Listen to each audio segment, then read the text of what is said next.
इसमें महाराष्ट्र में चुनाव प्रचार पूरे उफान पर है। नमस्कार दोस्तों, मैं अशोक शुक्ला और आप देख रहे हैं लाइव इंडिया न्यूज़। दोस्तों, इस वक्त मैं मीरा भाईंदर शहर में हूं और यहां पर योगी आदित्यनाथ की सभा होने वाली है। और सभा क्यों ना हो, क्योंकि अगर मीरा भाईंदर शहर की बात करें तो यहां पर पिछले 2019 के विधानसभा चुनाव में निर्दलीय उम्मीदवार के तौर पर गीता जैन ने बाजी मार ली थी। हजारों की संख्या जो है योगी आदित्यनाथ को सुनने के लिए लोग आए हुए हैं।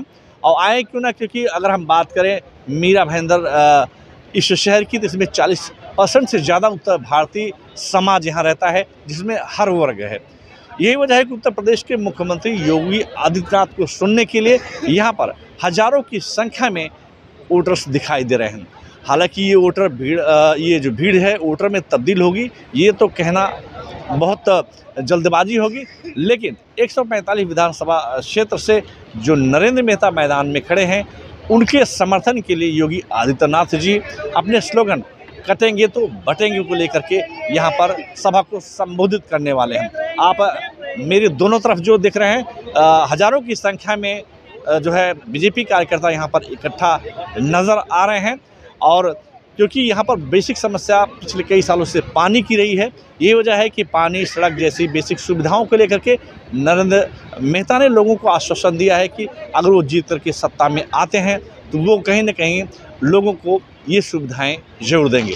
अब हम आपको दिखाते हैं कि इस सभा को आप देख रहे हैं कि योगी आदित्यनाथ आ चुके हैं और सारे जो यहाँ पर जय जयकार, जय घोष के नारे लग रहे हैं। बीजेपी की सारे कार्यकर्ता योगी आदित्यनाथ का खड़े होकर के अभिवादन करते हुए नज़र आ रहे हैं। आप खुद देख सकते हैं कि किस तरीके से जितने कार्यकर्ता हैं वो उत्तर प्रदेश के मुख्यमंत्री, हिंदू के प्रखर नेता योगी आदित्यनाथ की जय जयकार कर रहे हैं। और अब हम आपको दिखाते हैं कि हालांकि इस सभा को संबोधित करते हुए नरेंद्र मेहता ने कई आश्वासन दिया हुआ है, लेकिन अब नरेंद्र मेहता के समर्थन में योगी आदित्यनाथ जी ने क्या कहा, हम आपको सुनाने की कोशिश करते हैं। ये चुनाव मात्र चुनाव नहीं है,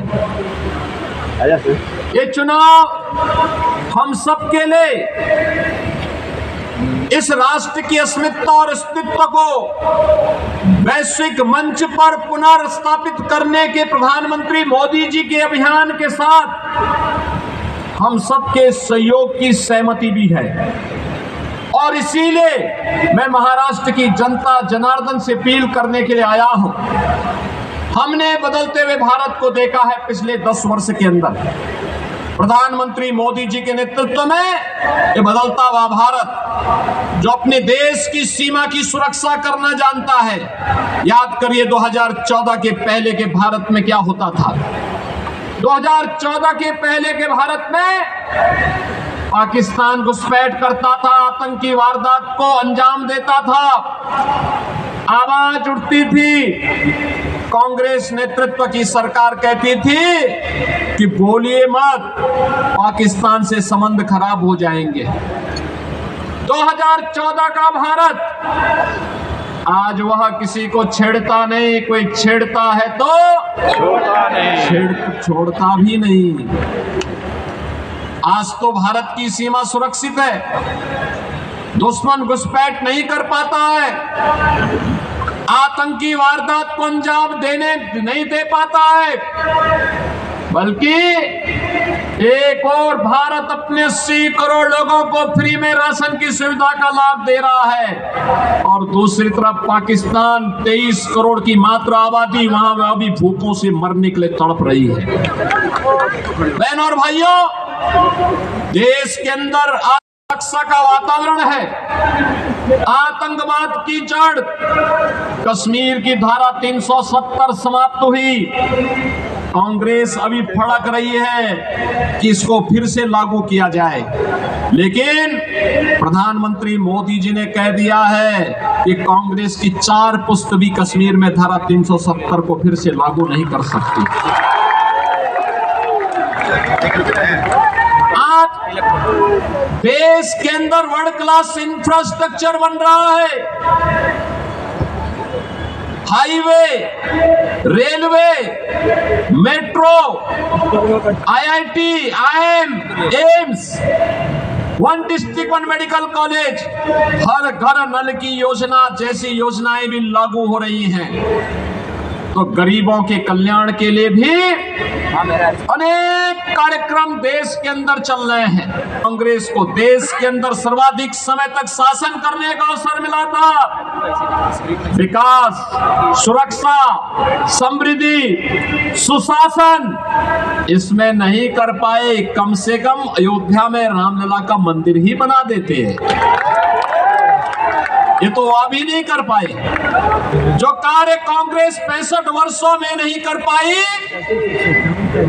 भारतीय जनता पार्टी की डबल इंजन की सरकार ने मोदी जी के नेतृत्व में मात्र 2 वर्ष के अंदर उत्तर प्रदेश के अंदर भगवान राम के मंदिर का निर्माण का कार्य कराते हुए भगवान राम को फिर से अयोध्या धाम में विराजमान कर दिया। बहनों और भाइयों, मैं पूछना चाहता हूं, कांग्रेस को अगर आपकी चिंता होती, आपकी आस्था की चिंता होती, अयोध्या में राम मंदिर का निर्माण ये भी करते। 500 वर्षों की समस्या का समाधान 1947 में हो गया होता, लेकिन कांग्रेस के एजेंडे में आप कभी नहीं थे, कभी नहीं थे। कांग्रेस के एजेंडे में गरीब कभी नहीं था, नौजवान कभी नहीं था, महिलाएं कभी नहीं थी। ये तो जाति के नाम पे बांटते हैं, क्षेत्र के नाम पे बांटते हैं, भाषा के नाम पर बांटते हैं, मत और मजहब के आधार पर देश को बांटने वाले लोग हैं। इन्होंने देश को पहले बांटा, फिर समाज को बांटा, फिर आतंकवाद को देश के अंदर कहीं धारा 370 के नाम पर पनपाने का काम किया, कहीं नक्सलवाद को पैदा किया, कहीं पे अराजकता को पैदा किया, और अब फिर वही बांटने की राजनीति। बहनों और भाइयों, मैं बार बार एक बात कहता हूं, इस देश का इतिहास गवाह है, बंटे थे तो कटे थे, बटे थे तो बटेंगे तो कटेंगे, और एक रहेंगे तो सेफ रहेंगे, एक रहेंगे सेफ रहेंगे। और यही आह्वान करने के लिए आया हूं, बंटना नहीं है, बंटना नहीं है, बटेंगे तो कटेंगे। और इसलिए एक रह करके महायुति गठबंधन के नेतृत्व में भाजपा या शिवसेना या एनसीपी के जो भी उम्मीदवार प्रधानमंत्री मोदी जी के नेतृत्व में महाराष्ट्र के अंदर इस चुनावी समर में है, उन्हें विजयी बना करके भेजना है। और महायुति की भाजपा नेतृत्व और शिवसेना एनसीपी की सरकार महाराष्ट्र के अंदर फिर से बना के लेके आना है। तो ये थे योगी आदित्यनाथ के भाषण। अब आपको तय करना है कि आखिर आप किसको वोट करेंगे, क्योंकि ये आपका पूरा अधिकार है। Ashok Shukla, live India news, Mumbai.